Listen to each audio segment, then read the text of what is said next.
Welcome in everybody to a podcast about movies. I'm Jacob, joined as always by Austin. Austin, how's it going? Hey, going good, man. Happy to talk about four movies today that just coincidentally are in my 128. So all movies I really, really like. So anytime I get to talk, long about movies I really love, it's a good day. Right. One of these movies is I'll reveal which one it is Sure. when we get to it. But Yeah. the other three are gonna like we've been doing the after the 128s, Uh, and three of these will probably show up. The other three will nice. show up Yeah, yeah. when it's my turn. Yeah, we've kind of got lucky this time that all four of these movies are Good. great. Yeah, Uh, good to great. Yeah, and yeah, no stinkers in here that we have to trudge through. No, we got good stuff here. I think last time we got stuck with not that it's a bad movie. It's just neither of us were super high on it. The Emperor's New Groove. We kind of Yeah. got stuck with that one. Right. But I understand why some people are, you know what I mean? I just don't have Right. that nostalgia tether to it, you know what I mean? I Yeah. just don't. So no, I'm excited to talk about these movies. I'm also excited because it's it's March Madness season, I and see. that's always fun. So if you see me looking off screen every once in a while, I've You're got a just game checking the on in the scores. background. Yeah. No, I got you. My bracket's already shot because upsets. My women's bracket though, I've only missed three so far. So Mm. I should make that, one of those brackets just blind like I do for some things and just see how I do, and knowing my luck, I would just win one just by blindly picking, random teams and we just win. we do it in my youth group. We do it every year. Hmm. Well, every year since I've been there. So it's like our sixth year doing it, and some people will just like go based off the mascots or go based Yeah, off yeah, right. jersey colors, and it's like Uh-huh. meanwhile, like me and our youth pastor, who's the pastor now, Hmm. would like actually take some time, and we've won three of the five times that we've done it. The COVID year, we did a fast food bracket because they canceled March Madness. Oh, Uh, so one of our March Madness brackets was it was a fast food, and who would come out on top there it was Chick-fil-A. oh, okay. Well, that's not terribly unexpected. So, but no, it's Can't say I don't visit there at least once or twice a week in my time. if we had one I'd closer, I'd probably go there at I'd least be once or lying twice. if I say I didn't have the app on my phone and I already have some preloaded, meal selections. And Nice. dude, I got like 9,000 reward points. Like I can go eat for free there for the next month if I wanted to, because you can get items for like 200 or 300, Right. points. And if I wanted to, I could have my next I could have a week's worth of meals essentially for free. That's great. Yeah. Um, I think the only rewards member I'm a member of is Pizza Hut, Uh, and yeah, I think I've got free breadsticks coming. gotcha. But I I could use like keep ordering, and it will turn into a free pizza eventually. mine are Papa John's and Marcos, but I just used my Papa bucks that I had saved up because I didn't want to pay for food the other night, so I used that. Hey, but you know what goes well with pizza, Jacob? Movies. See Movies, what I did yeah, there? movies. Fun to eat, watch movies, and just with one hand, just grab a slice of pizza. It works so well. It's great. Yeah, it's great. And a movie that's great to eat popcorn or pizza or whatever with is Hot Fuzz, Hmm. which I rewatched because it's been a while since I've seen this movie. And you think I'd rewatch it because it pops up on tournament fights All the so time. often, Yeah, and it's yeah. like I always say I need to get to that. I need to get to that, and this was the perfect opportunity to finally get to it. I thought I owned it. Apparently, I don't, but thankfully, it's streaming on Prime. Mhm. Uh, I think at least for the next 5 days. I think it said it was leaving soon. Do you have any of the other Cornettos like on I have the Blu-ray other or? two. Okay. I Yeah, I was have gonna Shaun say of the I Dead. have a 4K set that I found for like $20 on Black Friday that has all three just Oh, in one nice. pack. Yeah, and I think even the Blu-ray pack I've seen for like $12 or something on Blu-ray. Just Yeah. all three built in. Yeah. Super I nice. just the reason I just thought I had it, so I didn't even didn't even bother. But now I'll probably order it because I'm a completionist and I need Yes. to get it. Yeah. It's the reason I own all four Expendables movies. It's the reason I own all the Halloween movies, even though most of the sequels are not great.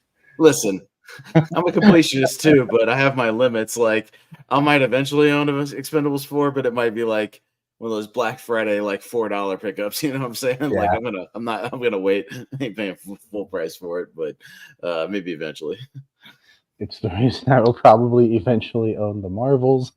Oh um, no, you don't have. I gave up on that a not long yet, time not ago. yet, not yet. Well, No, no, no, no. I'm. We'll see. We'll see. But yeah, I'm looking over like what other franchises are bad that I own most of them. Fast and I own Furious. I all own of all of them. those. I mean, I can't say much. I showed you I own all the Children of the Corn movies, so I really can't say anything. Like, I don't know why, I just do. So, I really can't judge anybody who's a complete. I own all the Hellraiser movies. I own all of them, even though I've cracked them all once and probably never Mm, again. Yeah. I think I was gifted one of the Twilight movies, and instead of just getting rid of it and maybe selling it or Just had to buy whatever, the other ones. ended up buying the other ones because they were like $5 a piece at Walmart. So I was Of like, course. oh, why not? It looks good on the shelf at least. Yeah. But no, I will eventually own this one because yeah, this latest rewatch was awesome. Mhm. This movie is just great. Um, yeah, I know you said that this was in your 120. Now, was this in your original 64 or was it in your Oh no, this is the original global 64 128? because this Yeah. this is probably like a top 64. Yeah, mainly, and I went by the fact that this is definitely one of those background movies I just put on a lot. If I Mhm. just need something, to watch at the gym or just at home when I'm doing stuff that I already know back to back, that I could just have on and kind of recite along with it in my head, that sort of movie. Yeah, because I just think this movie's so breezy and entertaining, Mhm. and despite the fact that it's like over 2 hours, like what, 2:10 or 2:15, Something something like like that. that. So, It goes by really, really fast. I mean, this movie moves. I mean, within the first 10 minutes, he's off to the town, and he's learning all the ways of the town and kind of meeting everybody, and 20 minutes in we get our first kill, and all the kind of plot sets in motion. But yeah, and that's also just the editing style of Edgar Wright, just keeping everything moving, giving you a lot of information quickly but entertainingly. And yeah, the relationship with him and with Danny is great, and he's the guy that's kind of tethered to the town with all his family or whatnot. But yeah, I just find this movie really, really breezy and entertaining and super easy to watch. Just out of the three, even.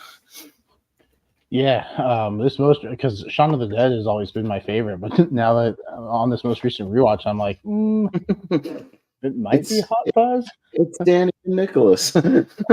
My sister got me these for my birthday a while back. So there's Very the nice. matching one. There's Danny, and there's Sergeant Angel with his toothpick and his guns on his back and all that guys and the sunglasses.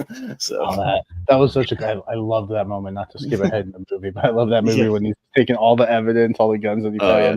found. Um, by the way, a lot of well, not a lot, but a good number of Harry Potter actors in here too. A Well, very, yeah. very, very British movie. This movie is nothing but British character actors that Edgar Wright is a fan of. That's the entire supporting cast is all British people that he likes that have been in a million Yeah, movies, especially all the older actors, obviously. it's a really good cast. I forgot, like, oh, he's in this movie. Oh, he's in this movie. Yes. I forgot he was in this movie. Um, and can we just say, Nicholas Angel is just one of the coolest names ever. Yeah. Nicholas And it's Angel, Angel, not Angle. not Morning Angle. morning Yeah, Angle. yeah. How you doing, It was, Angle?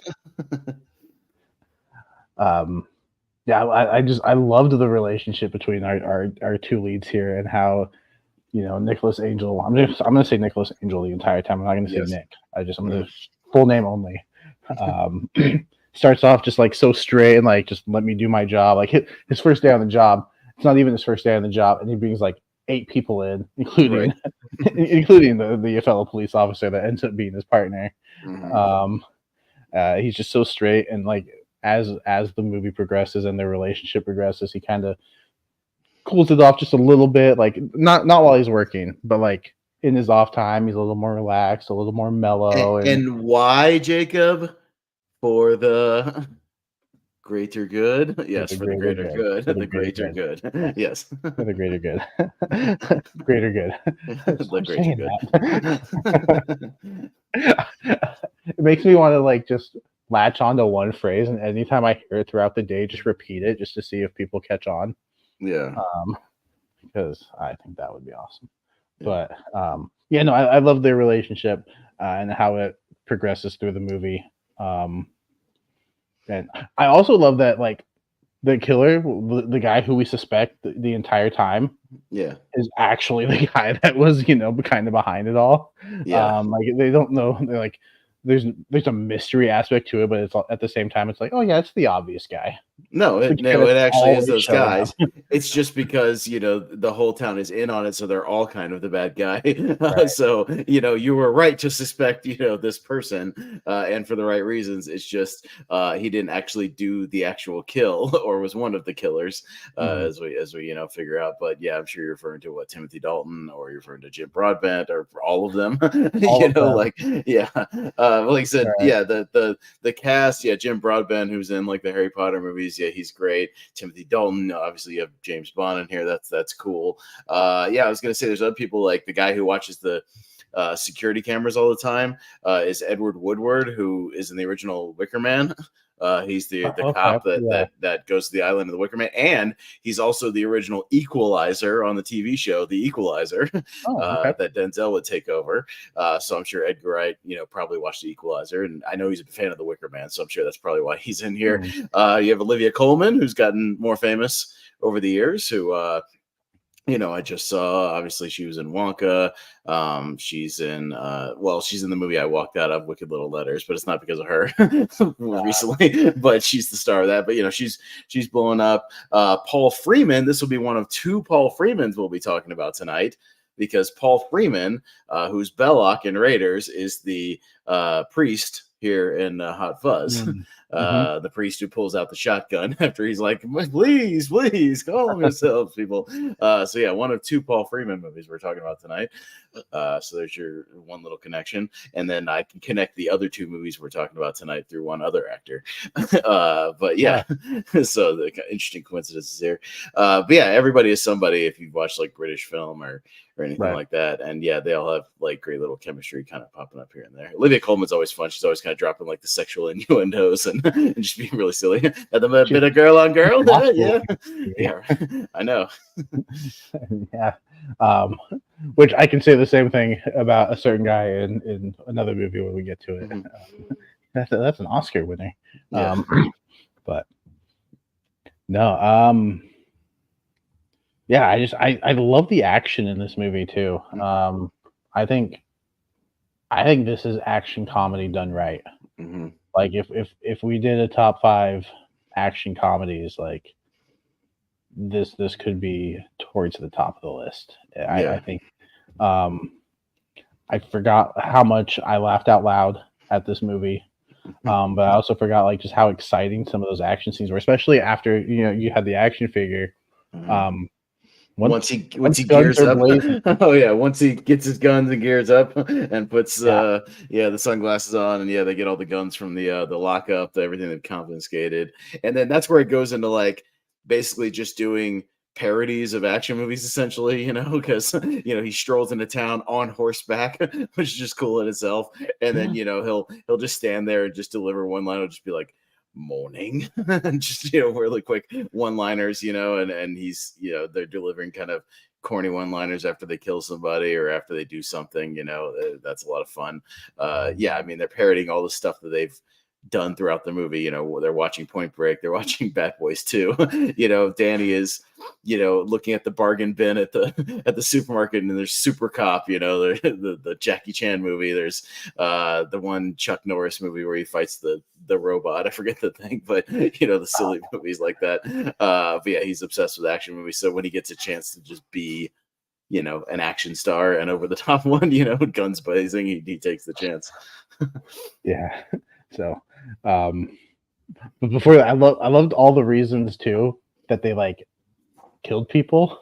Yeah. Like Nicholas Angel has this elaborate story that he gets to, and it's like That it's like some conspiracy because they're going to build the new supermarket or whatever, and all the real estate, this big grand conspiracy, and it's like, no, he got drunk and embarrassed everybody at the party. No, they were bad actors at the local just bad play. actors. Yeah, no, it's just He was a terrible speller. yeah, it's just like, no, she was going to move away and take her flowers with her. We like those flowers in the town square. Yeah, it's like he's not wrong in his thing about like, his grand conspiracy, but it's just it's a grand conspiracy to just get rid of very small nuisances, essentially, that sort of thing.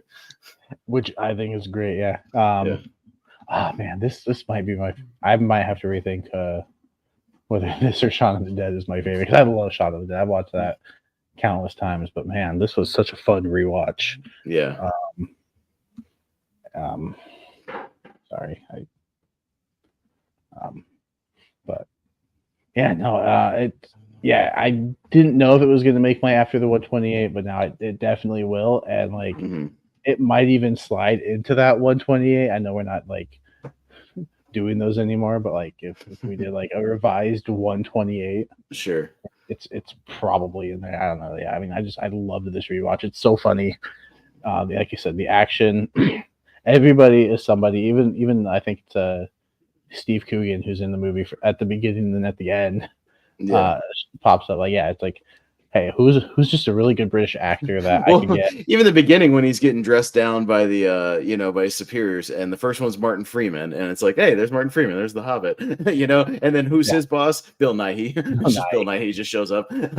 Who's under the mask, even though we don't see her face? Kate Winslet.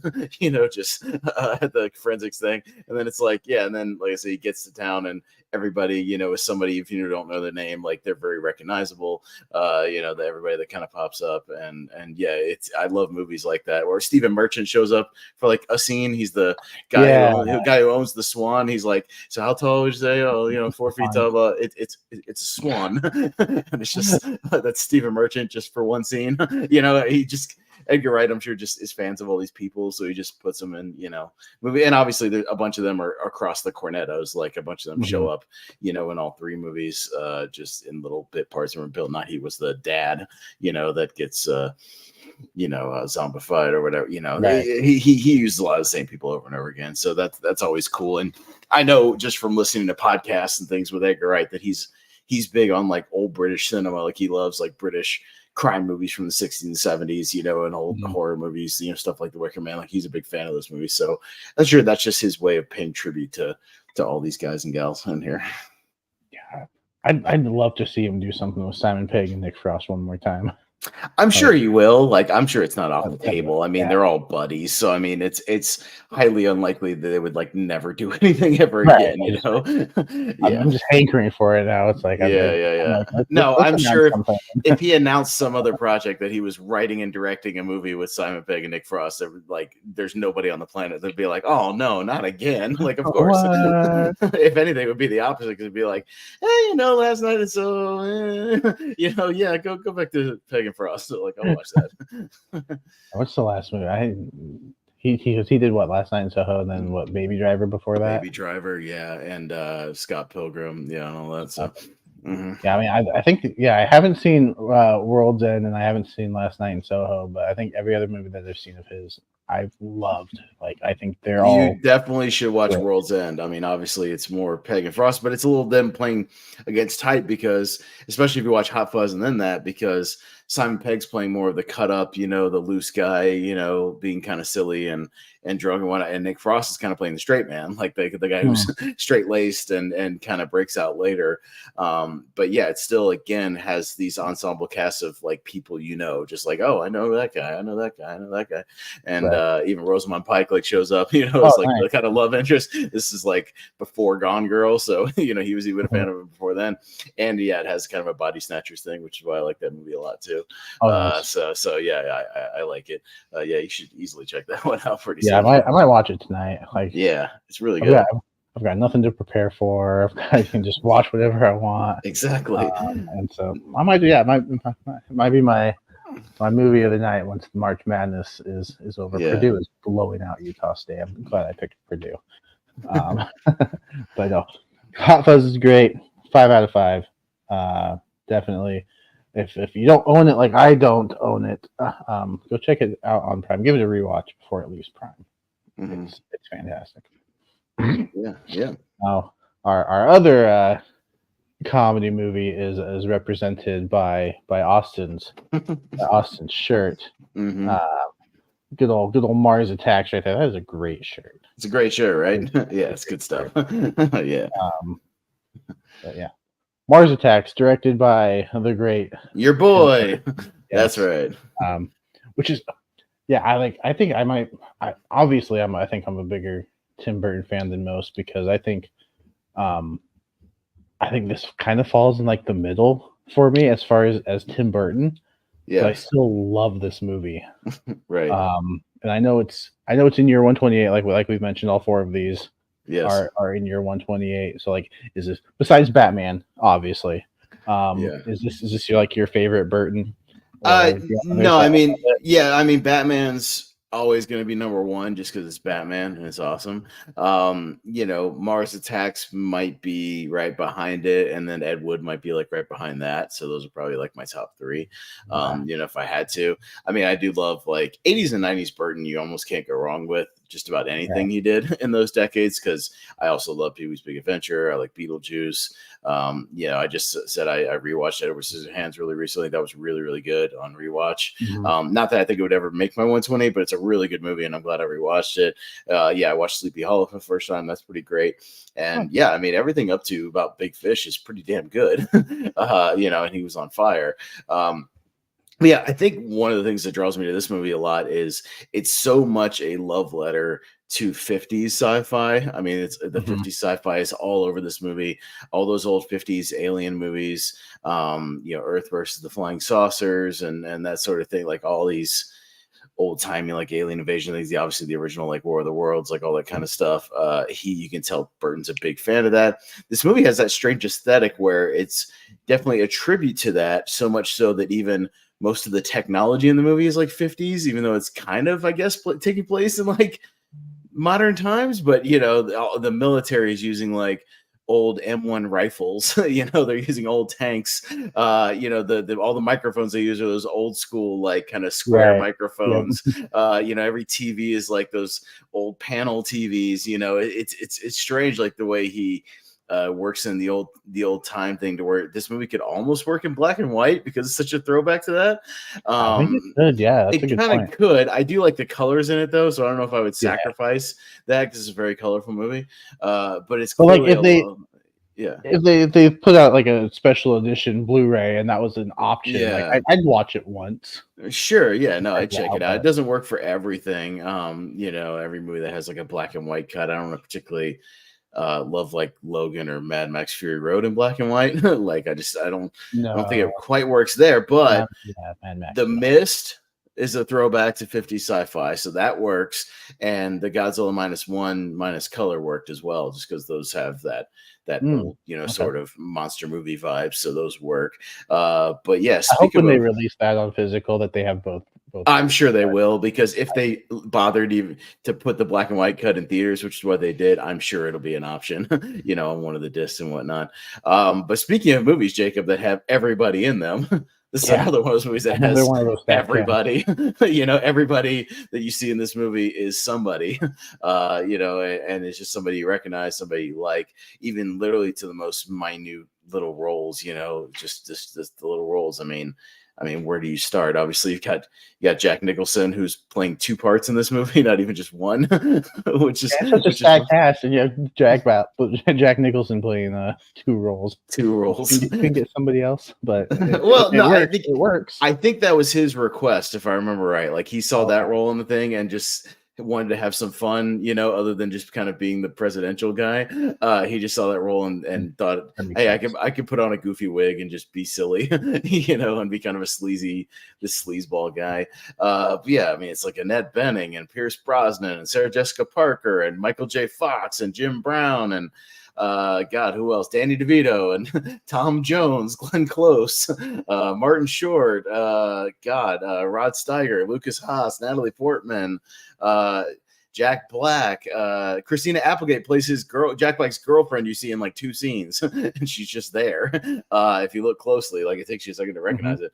But yeah, Pam Grier, who's like with Jim Brown. The guy who I can connect to the Terminator is Paul Winfield, who plays General Casey in this movie, the general that actually meets the Martian for the first time, in the desert. He plays the lieutenant in the Terminator. Yep. So there's your connection to the Terminator as well. Tell me how that works out. Yeah, right.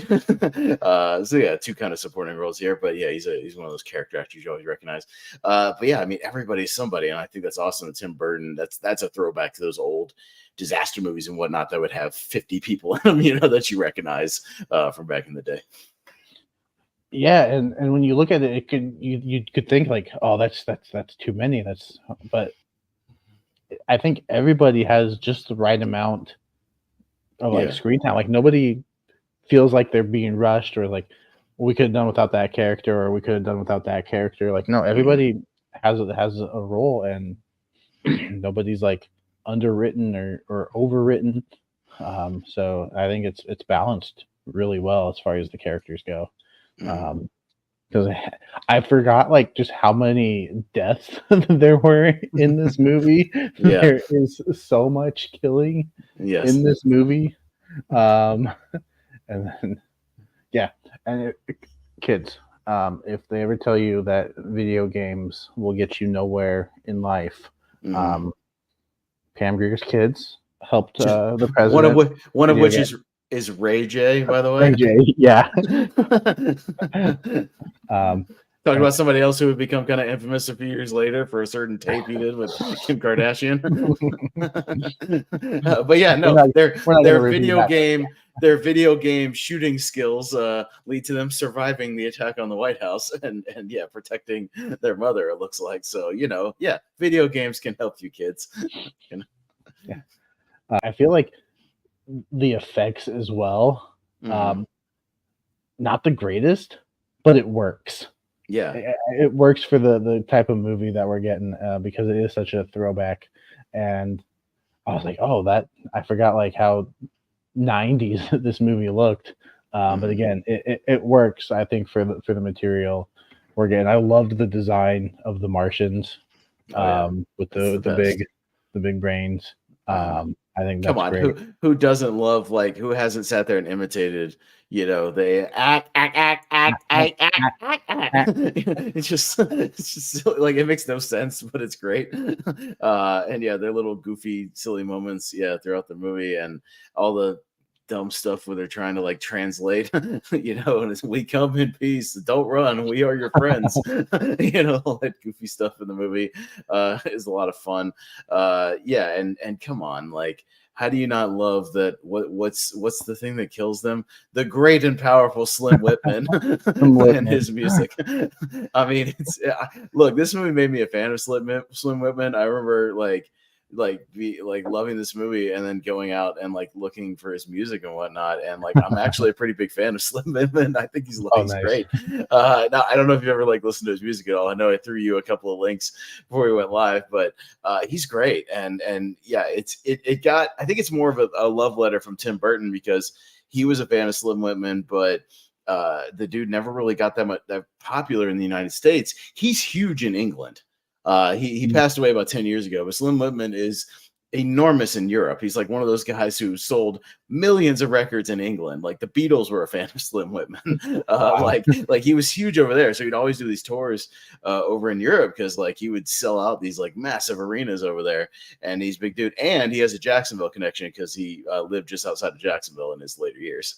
In his retirement years, he lived in Middleburg, Florida, which is just right outside of Jacksonville. So he was a native of there. So that's pretty cool.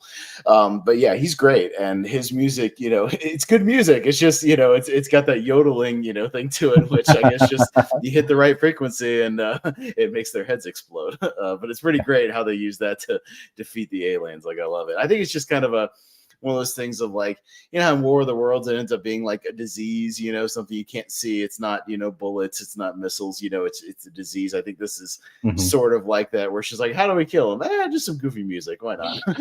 You know, just it works. It's fine. It's fun. Goofy music or just break their helmets. Well, and to be fair, Slim Whitman was actually honored that he was used to kill. They actually said this movie revived his career over the years, and he actually sold more records throughout the years. Once people kind of discovered this movie and came to really love it. So there's pictures of him online where you can see him wearing like Mars Attacks buttons and, you know, just doing stuff like, yeah, he embraced it. It's a lot of fun. That's awesome. Yeah. I think this might be Tim Burton's funniest movie. I know like Pee-wee's Big Adventure I think is like also a straight up comedy.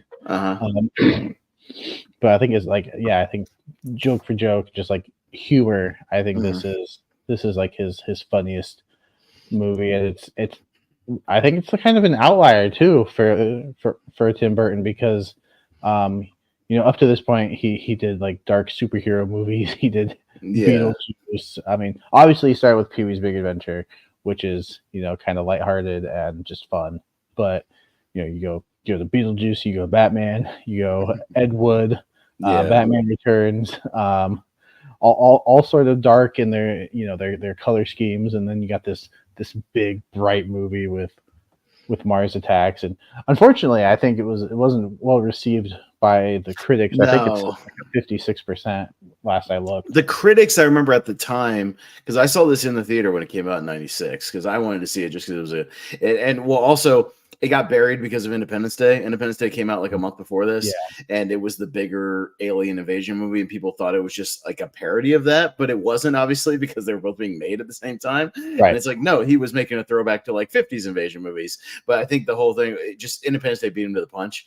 Doing like an alien invasion movie, but it's that's always the fun trivia question though. Who were the two alien invasion movies that came out in summer '96? Independence Day, Mars Attacks. Because they came out the same summer, and I think that hurt it because people just thought it was kind of a cheap cash grab like thing or whatever, but it wasn't. Like he was just doing his tribute to those old timey movies, and it's unfortunate. Yeah, it got kind of buried at the box office because of that, but I think it ended up finding a cult audience, you know, over cable and, you know, on video or whatever over time, and people appreciated what it was doing with this kind of satire and whatnot. I just think it's really entertaining. The grandma kills me. She kills me. She's the greatest. She's so funny. You're like, bye, grandma. See you next time. Bye, Thomas. Bye, Thomas. Billy grandmas. Yes, best. Yes, I know, Thomas. It's just when they kill Congress, they blew up Congress. Like, she's the greatest. She's awesome. She's got a stuffed cat named Muffy, who just thinks is alive. Like, it's just, she kills me. She's great. She's an old her name's like Sylvia Sidney. She's been working since like the 30s. Like she was an actress way back in the day. She's been working forever. She's in Beetlejuice also for a couple scenes. So Tim worked with her before, but like that's great. Yeah, again, Nicholson in both of his roles is a lot of fun. Just this naive president who just can't seem to get it together. You know, won't take anything seriously. Yeah, Rod Steiger, I forgot to mention. Yeah, he's, you know, been in a million movies. As the over-the-top general who just wants to shoot everything. You know, we should nuke him. We can nuke him now. Yeah, it's great.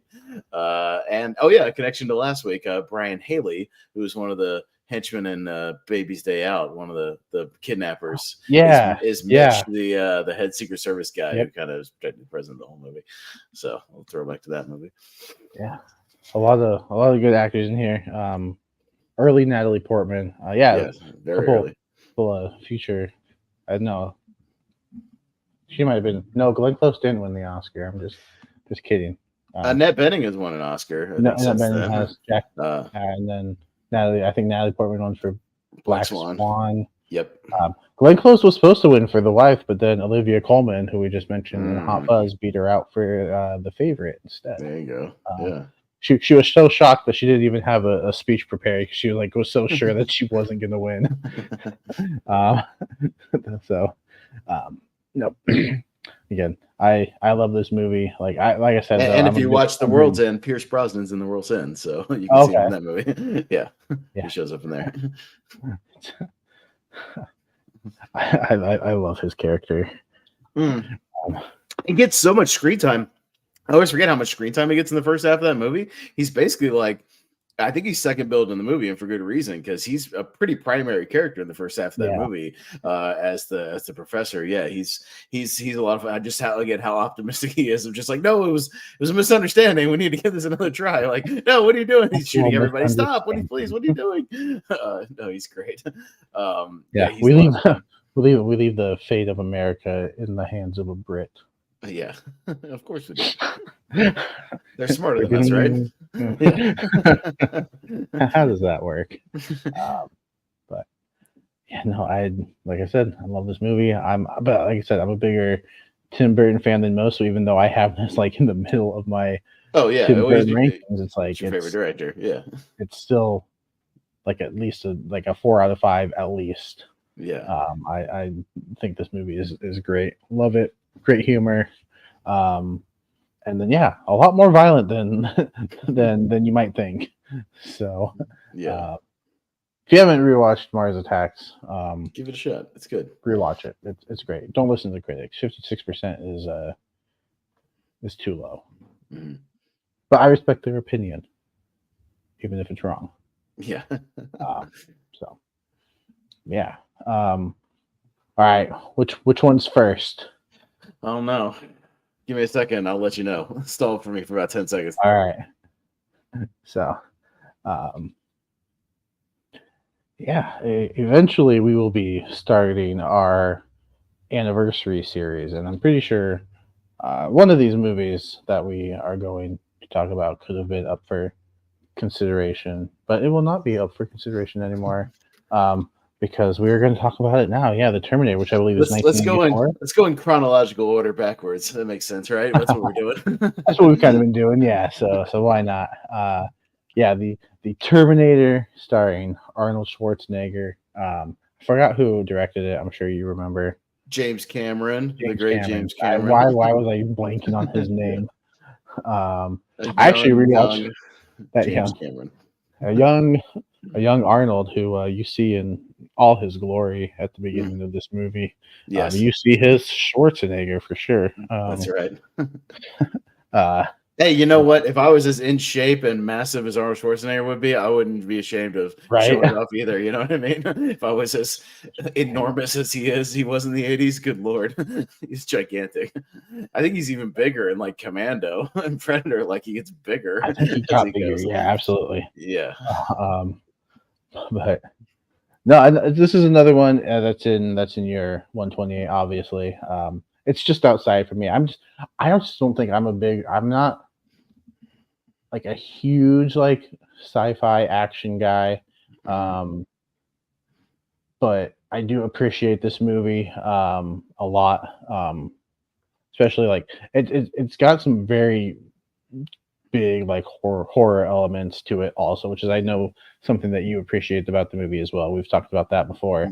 Yeah.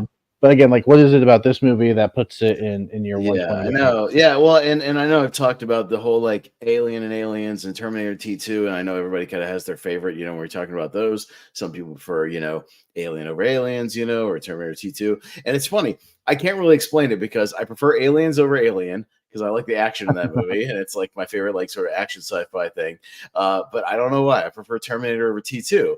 Again, not to slide T2 because if I had to put them in my 128, like I think in my 128, like Terminator's like 25 and T2's like 50, so they're still both some of my favorite movies ever made. So Right. it's just nitpicky stuff.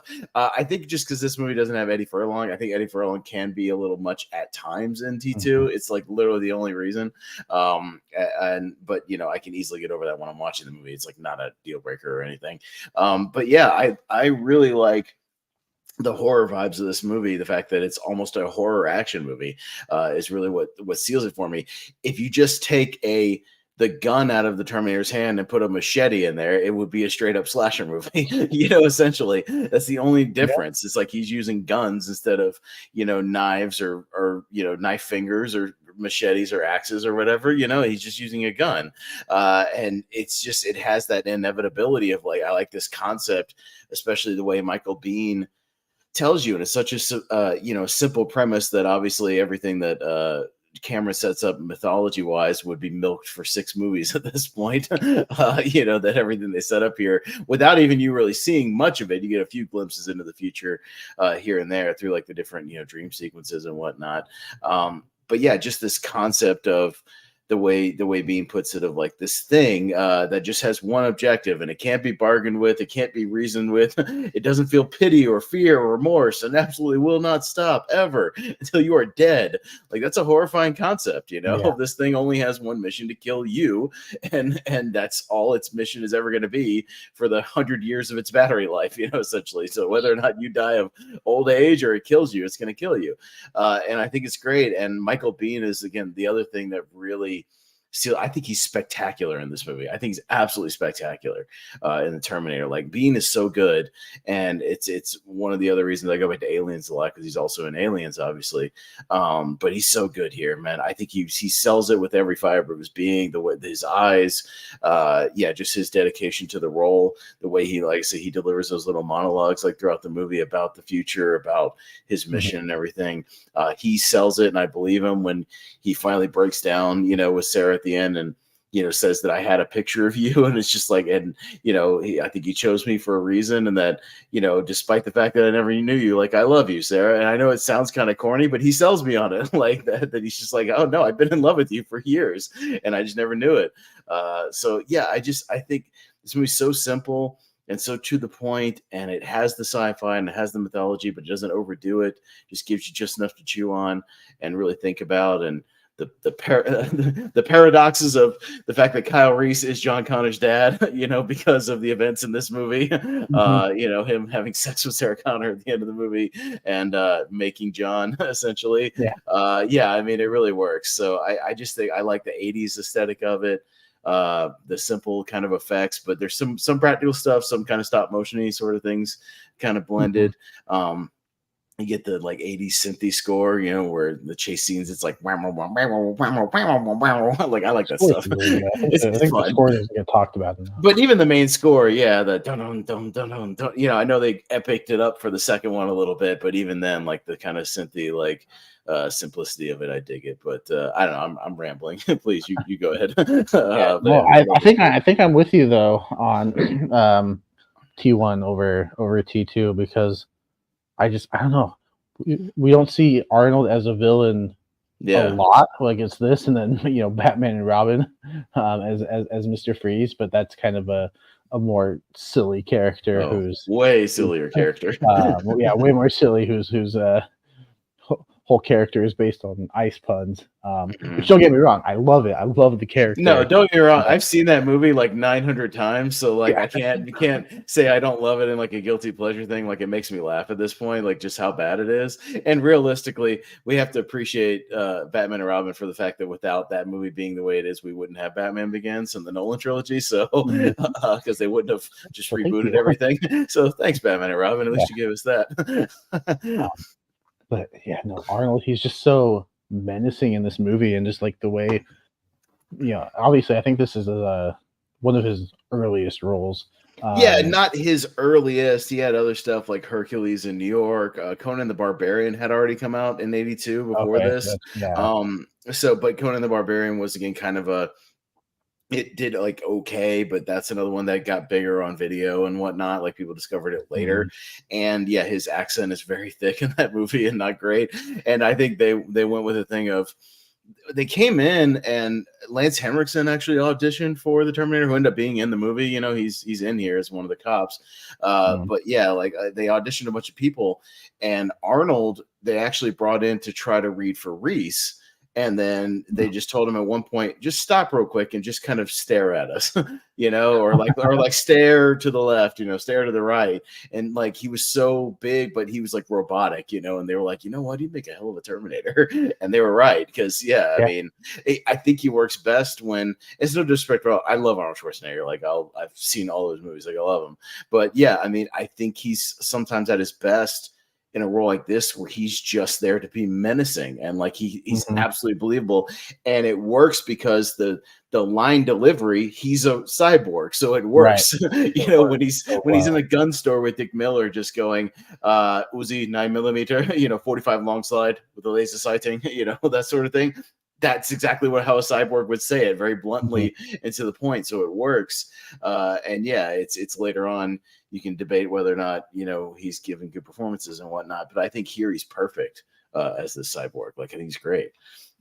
Yeah, I think he's better here too because he's not he's just got one mission, one goal, and that's to Hmm. kill Sarah Connor. Hmm. And I like him. I like him in T2. Don't get me wrong, but um, he's the good guy, and he's trying to protect Be John. more human and have More these like human, yeah. make like little jokes and puns and whatnot. And this one, like even the "I'll be back" is not a pun. Like he's literally just stating "I'll be back" I'll and he be runs back. his car into the police station. Like it's not a pun. It's just like he's saying what I'm gonna do here in a minute.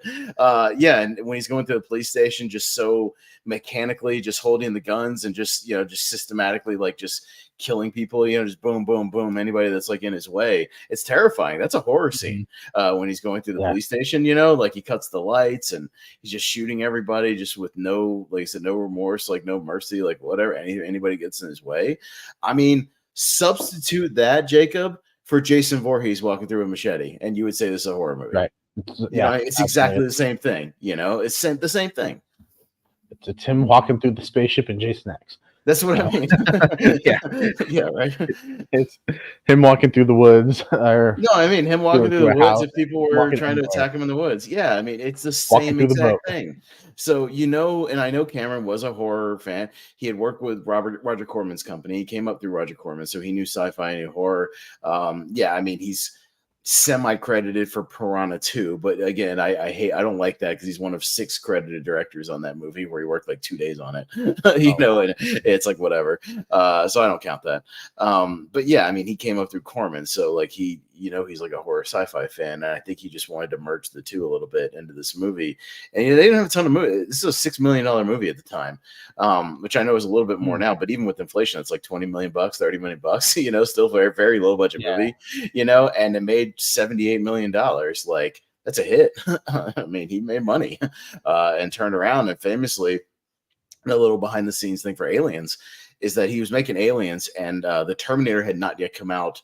So they're making it in '85. Terminator hadn't come out in Britain yet, so he's working with this British crew on Aliens, right? Like all the special effects people, all this the lighting people, all the behind the scenes people, and they were like, "Who is this guy?" Like ordering some, like, does he even know how to make movies? Like this dude's just being all meticulous with stuff, and they were not having a great relationship.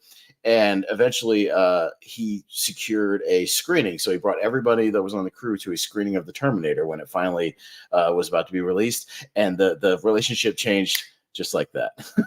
I mean, Mhm. they were like, "Oh, so you do know what you're doing? Okay, all right, we'll go with you now." You know what I mean? Like, because yeah, this movie still has one of those rare movies, Jacob. You might be surprised to hear it. 100% on 100%. tomatoes. Yeah.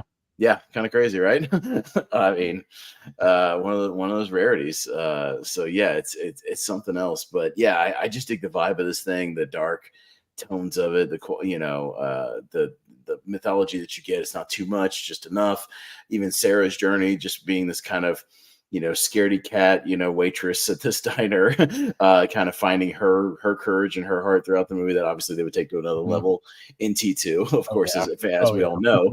But even in this movie, she kind of learns to get her bravery, going and do what she has to do to survive. That's really Yeah, great. especially in Yeah. that final scene when Reese is kind of injured and on his last legs, and Yeah. he's just like, "Get up, soldier, On your keep feet, moving." soldier. Yeah. Like, if I was Kyle, I'd be like, I can't walk, right? And like, you're pulling me. I'm Yeah. injured, and you pulling on me. It's not helping. Just Yeah. you go. It's fine. I put my seed in you. We're good. Right. I've done my job. Listen, I did my job. He's going to be born, but well, not yet because if still change the future. If Sarah dies here, they both Right. die. So you got to do what you can. But he does sacrifice kind of himself. He sticks the pipe bomb in him, last minute and does what he can to stop the Terminator, obviously, because that's his mission, is to do everything he can to make sure she lives. But yeah, I mean, it's more of like a battle against this. I think it's more just because it's the humans, people fighting this unstoppable Terminator. It's this uphill battle. I think T2, I don't worry as much, even though the T1000 is imposing. He's a great villain. I love Robert Patrick. They have a Terminator on their side, so I don't feel as like worried about them. And Sarah Connors is badass now, and she's more than capable of handling herself, and it just feels like there's more odds against them in this first movie. I don't know. That's the way it kind of feels to me, just a little bit. No. So yeah, I think that's why I also, I think there's a little more tension there just for me personally. And again, no disparage T2. I love T2. T2 is great. Right. Like if it ever comes up on the show, I'll sing its praises all day. Like it's just just those slight little differences that put this just ahead of that one for me that I really, really like. Mm-hmm. Because like you said, it's them against a Terminator. They don't have a Terminator on their side, so it's like I'm kind of worried for Sarah, because she's a scared little waitress who, like you said, finds her courage, but at the same time, it's like she's got no formal training, no nothing, skills. No. She says it's much. She's like, I'm a waitress, for God's sakes. Like it's like I'm not even a good waitress. Let's be honest. Not even a good one. Yeah, she's pretty bad. People are waiting for their coffee. They haven't ordered yet. She's getting orders wrong. Yeah, she's not even a great one. to be honest, but I get it. But this is another one. Yeah, this movie's great. I actually rewatched it last night, and I'm glad I did. Got this cool little box set with the I've seen that. There you go. The it's got the first 4 movies in it. There you go. He's back times 4. Like he does come back 4 times, 3 times technically. Oh well, they sort of have a CGI version. They have like a CGI version of him in Salvation, like at the end, and when he comes off the assembly line, it looks like Arnold. It's like how they say, because they say that's literally in the timeline. Remember, there's a line they drop here in the Terminator where he says the first models, had rubber skin. We spotted them easy because it was like they were wearing rubber masks and stuff. It looked really fake. It looked really bad. But then the next ones looked like Arnold. But yeah, those are the ones that had the much better skin and, hair and everything. It was way more natural.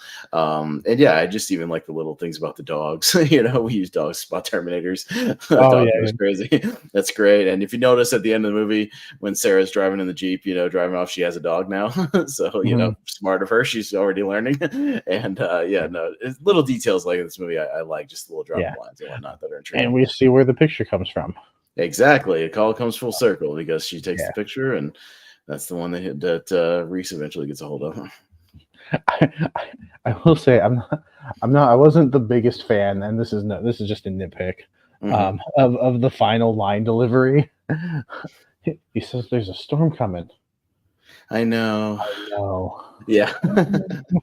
But I think that scene is really just there to do the picture, essentially. But yeah, I mean, it's I think the kids should have said, or they could have just said the storm's coming. I think she could have just looked off in the distance, and I think it would have been fine. You know what I mean? And because we can just speculate on what she's thinking about. Much like Reese says, I always wonder what you were thinking in this scene. You could just leave it on that note. I think it would have been perfectly fine. Maybe she didn't say anything. She's just thinking. Exactly. And then the final shot is weird because it looked very like green screen-esque. Like it's a composite shot. It's how they did it in the 80s. You have very like composite shots where they have these. Get a shot of her driving off away from a gas station. Like what? Yeah, I know. Yeah, you have to show like this kind of badly rendered storm cloud and some mountains. Yeah, it's like I think you could just had her driving away from the gas station and hit the credits. Like that would have been perfectly fine. Right. It was just baffling to me. Yeah. But like, if those are my nitpicks, it's like you've those got are a really great movie. Like it's not, no. Terminator's great. T2 is great. We're not slighting that one at all just because we like this one better. They're both not at all fantastic movies. I'm just making my case for the first one and why I prefer it. If I had to take one or the other, it's just why I personally prefer it. But if somebody said they like T2 or Return, I can't argue with you. Like it's amazing. Yeah, I totally get it. Which is the same thing we can say about this next movie. Which one's your favorite? 1 second. Which one of the 3 first three are your favorite because there are, you know, five movies in this franchise now, uh, and which we covered two of them either last year or the year before when we did our There we directors go. blind spots. I did choose a one Mm, Steven Spielberg because I had only seen Raiders of the Lost Ark, not Indiana Jones and the Raiders of the Lost Ark, just Raiders of the Lost Ark. That's the mhm. name of the movie. Um, but yeah, no, if you say this is your favorite, if you say Temple of Doom is your favorite, if you say the other one, Last Crusade. Last Crusade, yeah, like no, don't say Kingdom of the Crystal Skull. Don't say that one. Now, if you say Kingdom of the Crystal Skull or Dial of Destiny is your favorite, that's where I start to get a little twitchy. That's where I start to go like this and go, all right, okay, you you do you. all right, whatever you say. Yeah. So now I know you've said this, like we've said, all of these are in your 128, but I know the other two also show up in your 128. Am I right in that? That the other two Yeah, are so yeah, I do have Temple of Doom and Last Crusade in there as well because those first three movies I grew up watching over and over again because it was the same thing. I had the VHS trilogy, same thing with Back to the Future, same thing with those Batman movies. Like all those movies I had, they just got a lot of screen time, because when you're a kid, you had that stack of VHSs, or the Yep. one shelf, and it's like a lot of people had the Disney movies. You got your That Aladdin's, was you me. got your Beauty and the Beast, you got your Yep. Lion King, you got your Little Mermaid, you got your the older ones, Robin Hood, Cinderella, whatever. That's what you watch because it's what you Right. got. So if something wasn't interesting on cable, you pop in one of those VHS tapes, and that's what you watch. So yeah, these movies, the first three movies, got a lot of playtime because it'd be the same thing. If I watched Raiders, well, a day or two later, I had to watch Temple of Doom, and then I had to watch Last Crusade. You just kind of had to. Back to the Future, same way. Star Wars, same way. So yeah, I know these movies back and forth. That's why it's like I was telling you. Even all four of these movies. Like if I want to rewatch them, I will. And I ended up rewatching Mars Attacks and Terminator just because I like them so much. But Yeah. yeah, Raiders I've seen 8,000 times. Like I know this movie, Right. front to back. I even I haven't rewatched seen it. it that many times, but I've seen Yeah, I mean, it. we even we did it on Wheel of Movies not long ago, so I'd rewatch it again even for that when Richie was discovering those movies, for the first time, which was fun. But yeah, I mean, what's there to say about Raiders that hasn't already been said? I think it's a phenomenal Right. just action serial movie, and there's a lot of stuff in here that you just don't see much of anymore. A lot of just subtlety, a lot of character development without saying a whole lot. I was talking to you behind the scenes about like that Tyler Perry movie, the Mia Culpa thing. It's just a perfect example of how Woo. first 20 minutes of that movie, every character that speaks to each other dumps exposition about their entire relationship, which bugs me, and oh, hi, sister who I haven't seen in 4 years, who I'm doing this with and doing that with. Oh my God, they just dump their entire relationship, Oh, I hate that mother character, she did this when I was a kid, that was a kid, did this a long time ago, blah, blah, blah, blah. People don't talk like that. Stop. Every time we come on podcasts Bad about rising, movies, Tyler I don't Perry. go, oh, hi, Jacob Barber. I think we met on my first 64, and I did blah, blah, blah, 30 minutes into the podcast about movies, start talking about the movies. That's stupid. I hate that. Yeah, we meet Indiana Jones here, and you learn almost everything you need to know from him based on the whole opening sequence, Hmm. in Venezuela. Like you get it. You see him. I mean, you see that he's a smart character. He's intuitive. He's perceptive of the surroundings. He doesn't fully trust people. You get a lot of Rightfully so. information. Yeah, rightfully so. But I mean, you get like a lot of the pieces of his personality and whatnot through the actions that he does in the opening sequence. Without saying a whole lot about him. You know what I mean? And then other Right. pieces we learn throughout the movie, as it should be. You learn pieces of that character and with other interactions with other people and the way he handles other situations, you learn things gradually. You don't just immediately, be such a weird, different movie if they're walking through the jungle in the beginning, right? And one of the guys goes, Senor Indiana Jones, I know you're smarter than all of us, and you're much more perceptive than all of us. So where do you think we should go next? Because you have the map that's going to show us exactly where we need to go, and you teach at a university, of archaeology, so all the stuff you've seen it in a book. blah blah. And can you imagine what kind of a movie it'd be if they just did that? But that's what they would do now. It's so bad. It's Like, not, yeah. I'm glad they don't, because yeah, no, that would not. I would turn it off. Like, all right, so this is this not is the movie I'm watching one of today. those movies. Yeah, Just it kidding. bugs me. And when you Not a see more huge and more blood bad funny. movies that do that, like, it bugs me. It just bugs me because you go back and watch these other movies, these classic ones that don't do that, and you get everything you need to know, just through the way people move, the actions that they do. It's show don't tell. There's a way you do this. It's called show Mhm. don't tell. And this movie is a show don't tell movie. Yeah, I mean, even later on when we meet Marion, like Yeah. they don't talk about how they know each other Yeah. and how they grew apart and whatever. Like we just learn about their relationship as the As the movie movie goes on. develops, and Yeah, they talk about, they drop certain little things here and there, but you get by her frustration of seeing, when she sees him, what's the first thing she does? She punches him in the face. And that tells you everything you need to know, that they have a history. She knows that he's not going to do anything back, but he probably, if he did, he probably deserved it. If she just, that's the first interaction that they have. So they have a history, probably some kind of relationship history that went badly. We learned everything from One Punch that we need to know about this character and their history. Like, it's a perfect way to do that instead of walking in and just spouting exposition about everything they do. They drop a few lines, of course, about how she right. was kind of a dumb kid in love, blah blah blah. We get that after the fact, so we're Mhm. already prepped for that sort of thing. It's really great. The way this is kind of set up and written like that.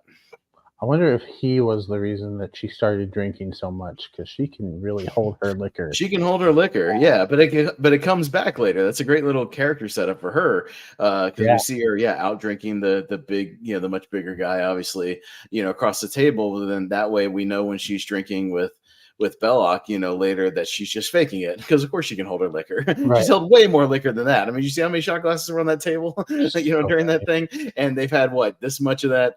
Liquor bottle, is drained, that it's like, of course she's not drunk. She's good. faking it. No, she's good. But that's one of those great little subtle things that you may not pick up the first time you watch it, but the more you see, you're like, oh yeah, that's comes back to the first way. Good callbacks. It's good writing. Yeah, good writing.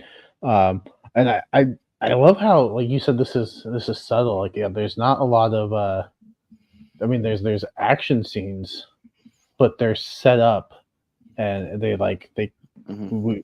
like he's digging in, like whatever drops down when they're digging for the ark or whatever. The well And of souls. Well Yes. Sold, yeah, and we spend time there, and then you know they come out and they're at the other place, and we're setting it up. Like, it's not rushed. It's paced very, No. very well.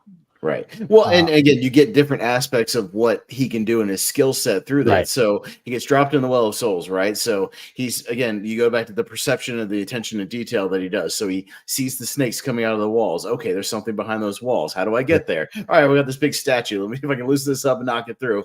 Maybe we can find a way out. Okay, now that we're out, let's commandeer this plane. Okay, and just stow away or whatever. But he's got to do hand-to-hand combat. And we've seen a little bit of that earlier, but now he has a full-fledged hand-to-hand combat. And again, he's not beating the guy by straight strength. The guy's a better fighter. But what does he use? He uses his brain to beat him, and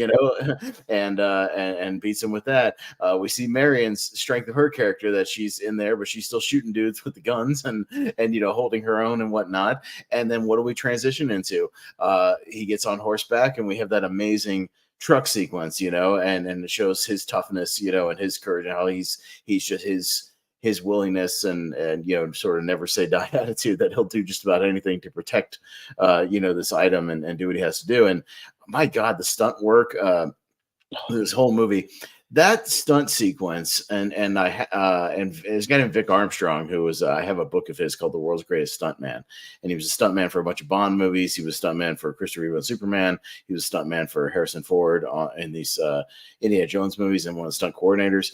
Just incredible stunt work through all of those first three movies. But yeah, how they had to do the whole truck sequence where he's hanging off the front of the truck and underneath the truck and getting dragged by the truck. They had to build this ditch basically that goes all the way up like a mile of this road so they could film this sequence where he could Mhm. get dragged, underneath Oh, and all that kind of stuff. And dude was still getting cut up and messed up because there's rocks and dirt. Obviously, you're still getting dragged by a truck. But phenomenal stunt work. I mean, even the last time I watched it, Jacob, I was watching like even the other guys that are hanging on the truck and getting bounced around, and the one guy almost in one shot climbs up on top of the truck, climbs down to the front, jumps through the window. I was like, oh my god, just you don't see stuff like this very much anymore. This is incredible. The risks they put themselves through to do these things practically. It's really great. yeah. I mean, which is one of the reasons, and we've talked about it before. Let's honor stunts. Let's reward stunts. Yes, Give them please. awards other than just like maybe their own personal thing. Like, no, the Golden Globes, best stunts, please. Yes. Academy, best stunts. Like all these Mhm. other things. Let's do it. Honor these stunt coordinator, and it's too bad you can't do that retroactively because I would give away so many over the years to Oh some of yeah, these movies from the past, that did these incredible stunt works. I mean, just not to bounce around to Last Crusade for a second. There's a stunt that Vic Armstrong did, if you remember that movie, where it's during the tank sequence where the tank is going down here, and then he's riding the horse up on a ledge, nearby, Mhm. kind of parallel to it, and he jumps from the horse onto Yeah, the moving tank. yep. And like you may not think about it that much, but how incredibly dangerous that is. If the horse could stop at any moment and get freaked out, and then he jumps and bounces right off the tank, you know what I mean? Or something could go wrong with the tank, or he just mistimes the jump and falls off. I mean, an incredibly dangerous stunt sequence, Yeah, and just the things that these guys do practically, that's pretty amazing. And yeah, I think we're long overdue for some kind of stunt award. I would yeah. honestly much rather see that than one, or I could substitute that for the Ensemble. song one for song. I mean, like, I get songs are fun, Eh, but okay, I, like just to I'm me, I don't know. Like it seems like they're stretching every year to do a song category, and I would much rather see a stunt category personally. But I don't know. I think the only reason I'm okay with the songs is because I do like the performances, and I feel like it breaks up the show nicely. Yeah, Otherwise, we probably just get these comedy bits where some of them don't work and sure. some of them might. So I'm okay with the song, but at the same time, like if they did get rid of it for a stunt category, I wouldn't like Yeah. be upset. Well, or yeah, I mean, I'm just saying either or just at least add it. You know what I mean? And what you could do instead is, coming back from a commercial break, like in the ones that are nominated, the movies that are nominated, showcase one of the stunts, one of the great stunts, that they do Yeah, in the movie. That yeah. instead of the songs, that'd And be how they great. do Best Picture, yeah. Yeah, that'd be so awesome. Like, and just showcase something that they did from the movie. That's pretty incredible. I mean, at this point, you would have to give a lifetime achievement award to Jackie Chan and all the crazy shit he's done in his career. I think he does have an honorary Oscar. I was gonna say, if not, he should, because the amount of stuff you could watch these reels, Jacob, on YouTube of all the stunts that he's done in his movies, that Mhm. it's all him. Like he doesn't even use stuntmen most of the time. Right. Sliding down these electric cables, with these light bulbs and just getting completely torn up. Or there's a movie where he slides down the side of a building, just out of control. Yeah, all the stuff where he's jumped from cars and jumped onto helicopters and all this crazy stuff that he's done. Is if you're a stunt fan, go watch Jackie Chan movies. Oh my god, he Yeah, does all kinds of absolutely. crazy stuff. But yeah, I mean, I just appreciate that sort of thing. And Spielberg, was always inspired by all these old serials, from the 40s, and that's where Indiana Jones essentially comes from. When they were doing the storyboards, that's what it kind of looks like.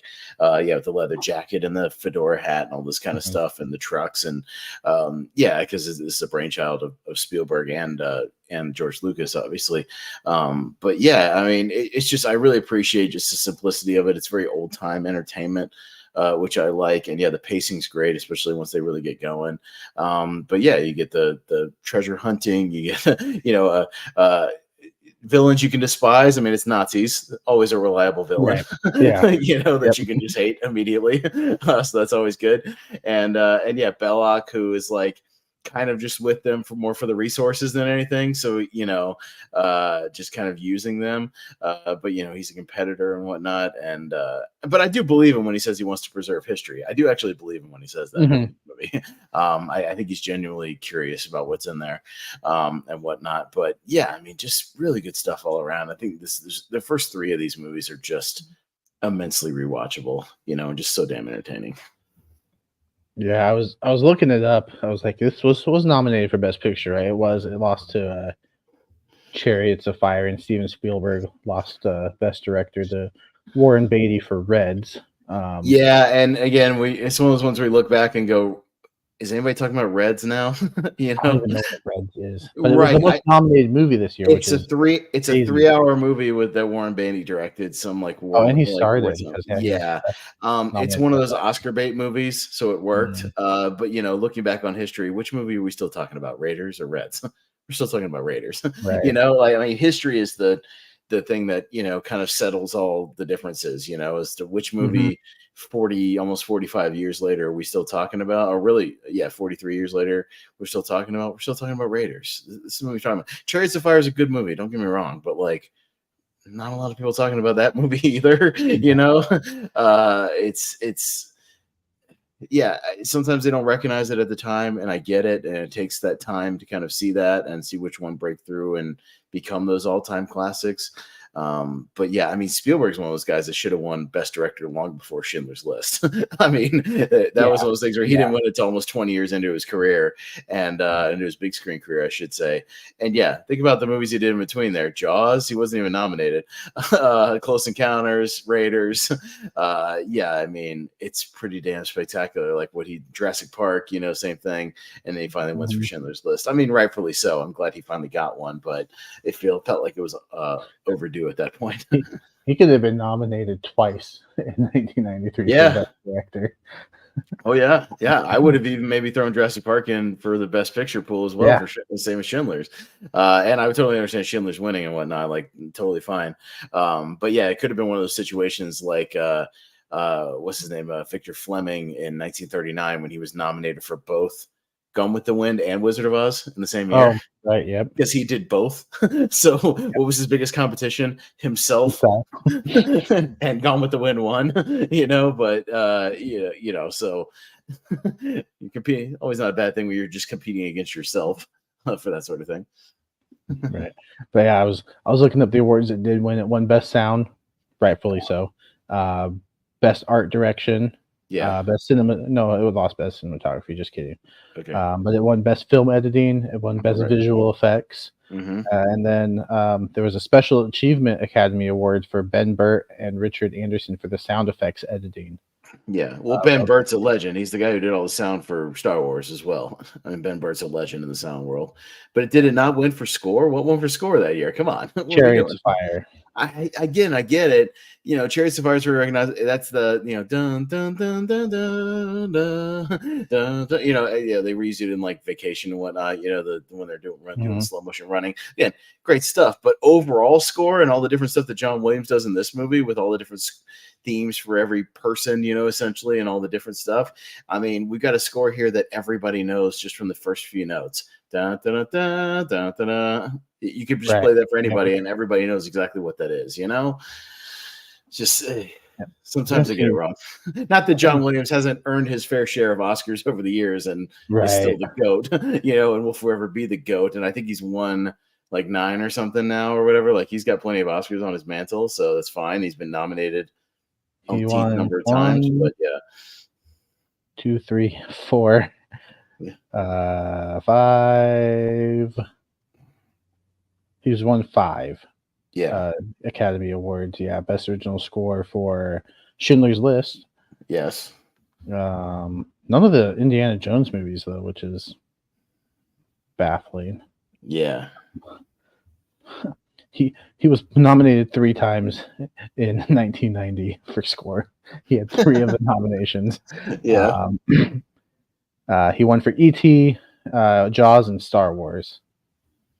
Okay, And then Best Scoring Adaptation and Original Song Score for Fiddler on the Roof in 1972. gotcha. Well, So, which is probably best score.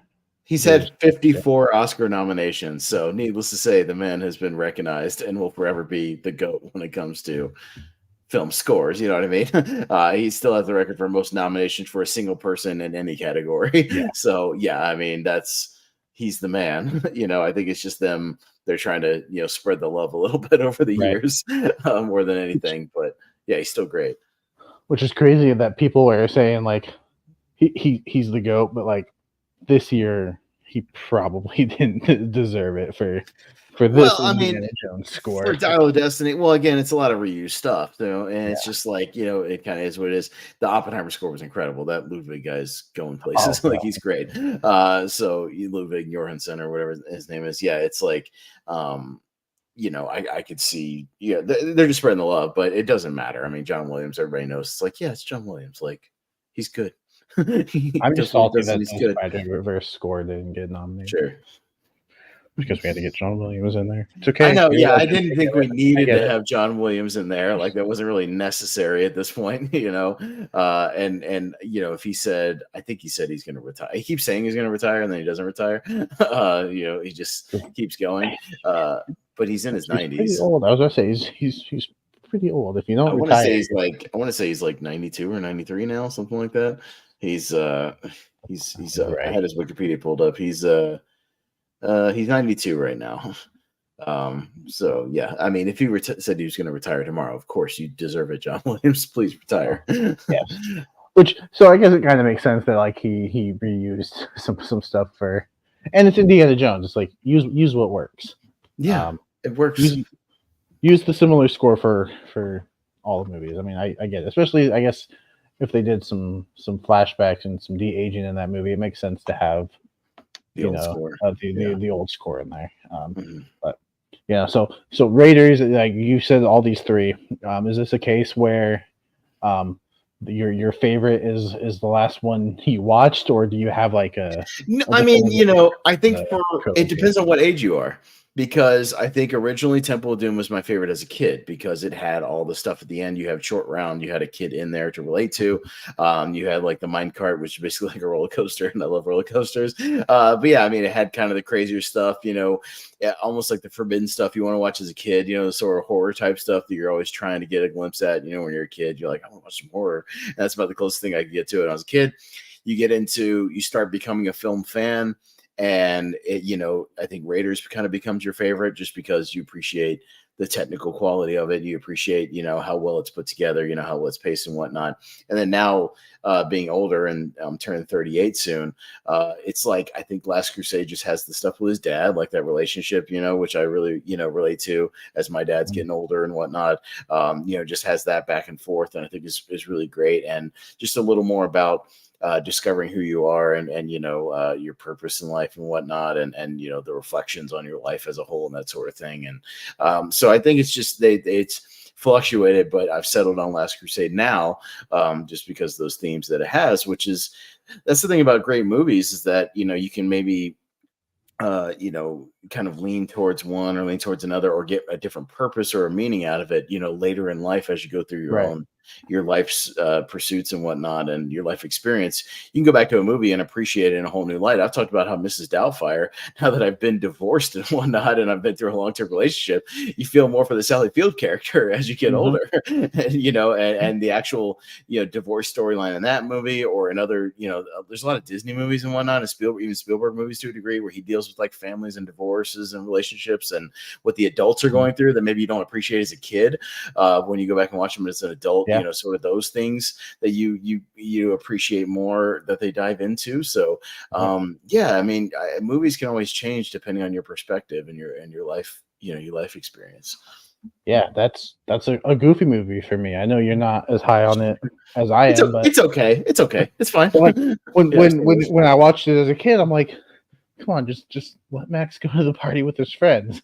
And now Yeah. as an adult, it's like, oh come on, Max, just spend a little bit of time with your dad. You don't Right. know. No, you see it from Goofy's perspective, and that's one thing I did appreciate is I was watching the movie from Goofy's perspective on this dad who is trying so desperately to connect with his kid, and trying to be not only a dad but like a friend, and trying to do everything he can to be relatable, and he's dealing with an angsty teen, which Mhm. again, you side with the angsty teen when you're a teen, but then you become like adult age, and I don't have kids myself, but I'm at Right. that age where my parents were essentially when I was a kid, and you go like, no, I see what he's doing there. Like, I get it. You start to see the parents' perspective, you start to see the adult perspective, and you go like, yeah, no, I get it. Maybe I didn't understand that, but as you get older, you get it. So, and I appreciate that. So I can view movies like that and having a different perspective on it for sure. Yeah, absolutely. So no, um, yeah, these were four great movies to talk about. The wheel did us nice this time. Yes. So um, I don't think we've discussed what we're gonna do next, but I do have a proposal for you Yes. because we've been kind of going every 2 weeks, but 2 weeks from now is WrestleMania. Ooh. So do we Oh, you want to want to go do a next week wrestling theme instead? show? Do we Oh, want to go okay. next week Next week. instead, or do we want to go a little bit early? Okay. Because I think, yeah, it starts. I mean, we might be able to get done in time, but do we want to start a little bit early? Well, that's something we can talk about We'll talk off air. off Yeah, off we'll figure screen. it. But Yeah.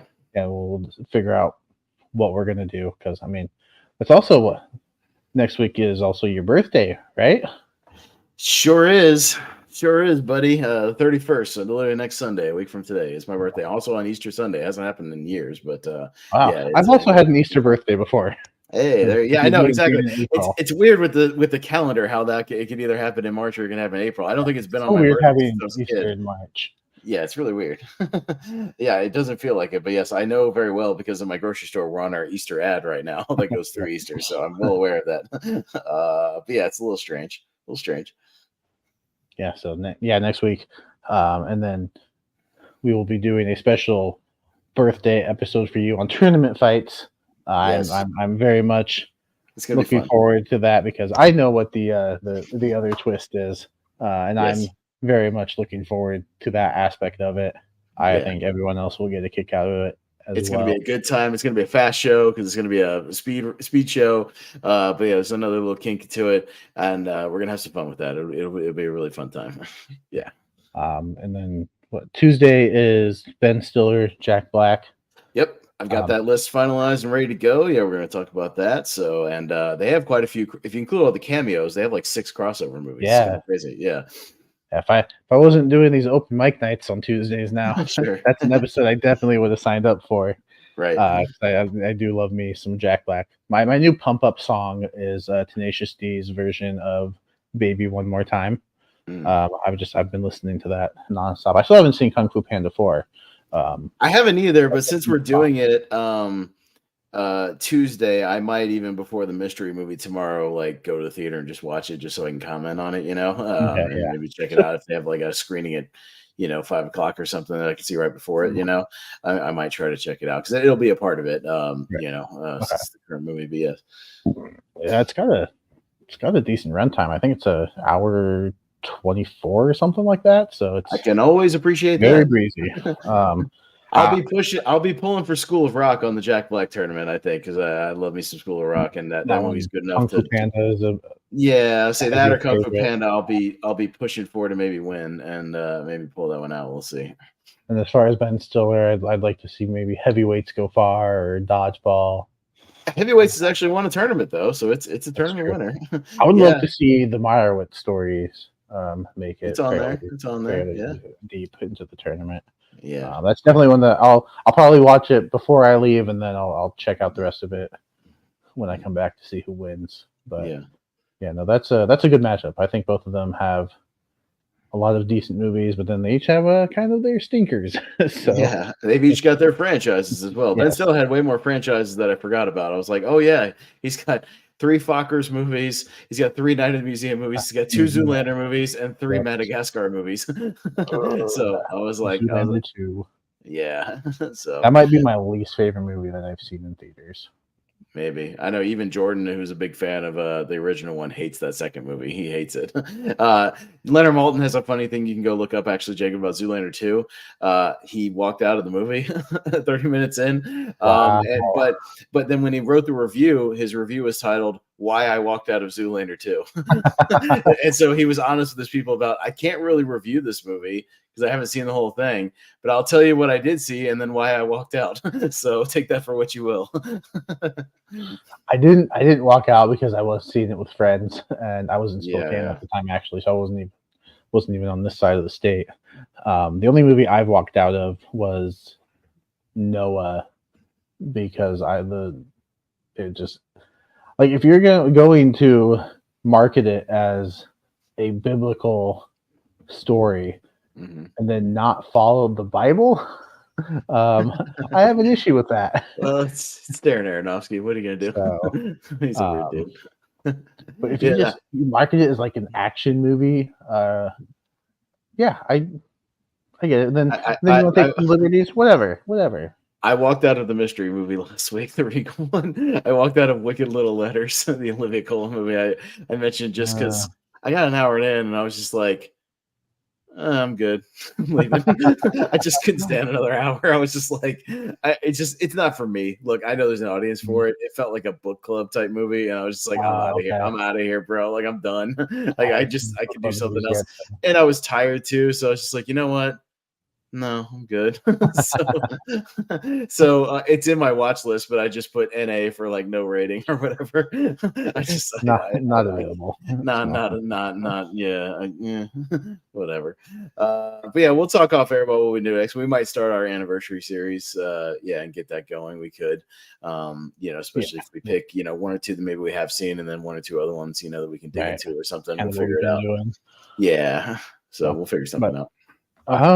So besides the stuff on the channel that we just talked about, what do you got? What else you got in the next week? It's mostly just that. I am filming some trivia stuff this week, so I'll be on Why We Love Horror. I think me and Henry have we're taping a match this week that'll be out later in the week. So maybe by the time we do our next episode, it'll be up. He's starting kind of another new league, Henry. So called Fuck a Belt, the Fuck a Belt leagues. Who cares? Just trivia. So we're doing that. It's mostly stuff here on the Movie Hero Network. Our tournament fights, our tier ranker fights, lonely marks that we do. So I think we're that draft. That's right. We're doing your draft this week, so that'll be fun. And then the following week we'll review WrestleMania 19 that was in your stomping grounds of Seattle. So, and it's a favorite of ours. Yeah, that'll be a good time. And I'll have Jesus, man. My notes are usually 2 or 3 pages. I might have like 5 pages of notes for that. There's a lot going on in that show, so it'll be a long batch of notes that night. I'll have to get my pen. I'm glad I ordered some fresh notebooks because I'm almost out of the one I have. Had to order some.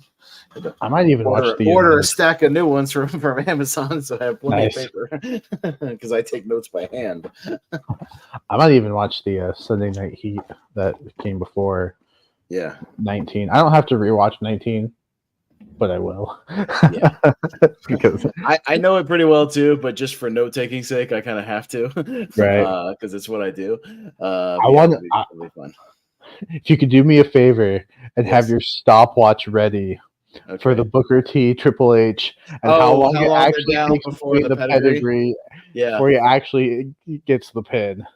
I think I remember I did one time. I think it's close to 30 seconds. It's a while. Yeah. Okay. It's a while. It feels that long. There's even a long between the Harlem Hangover and then the pedigree. So it's like 30 seconds in between each spot. Yeah, wow. It's a while. It's a while. Yeah. I'll look at the clock though when I'm doing it and for sure. That's probably like the one downfall of the show for me because I think the match is great. We'll talk about it on the show. But yeah, as far as anything else, I do have a match coming up on Monday. The ASAT teams tournament. Me and Richie, representing the Lonely Marks, will be taking on the Kikembas. I believe that's a hardball reference. The team of David Nishimoto and Brandon Cohen. So that'll be Monday at 10 Eastern over on the Pierce Co. That should be a fun time. I haven't played against David before. I think JPO mentioned that he's one of those who plays, in the leagues where you get to pick a strength. So it'll be interesting to see how he does when it's just general mixed bag stuff. Yeah. That's where my strength usually is general non-strength stuff, but yeah, like if I pick something very specific for my strength, I can do okay. Right. Yeah, me too. But like it's weird. Like I've done docs with JPO that he's done previously or he once tested, and I've done 14 out of 20 before, and then there'll be other ones where I've gone 6 out of 20. So it really just depends on the questions. But that should be a fun time Monday at 10 Eastern, and then Lonely Marks on Thursday. Our Eras draft, taking some inspiration from Taylor Swift. It's the Eras draft. So it'll be fun. And then yeah, we'll be back with a podcast about movies at some point in the future. So like, Yeah. share, subscribe, hit the bell so you We'll notified. talk. It'll either be next week or the week after WrestleMania. We'll talk about it. We'll see. Yeah, We'll see. So, Yeah. but until then, yeah, follow the channel. Follow all the other channels that we're a part of to support them, and support your local businesses. And call your uncle. He needs to talk to you. Have a good rest of your Sunday.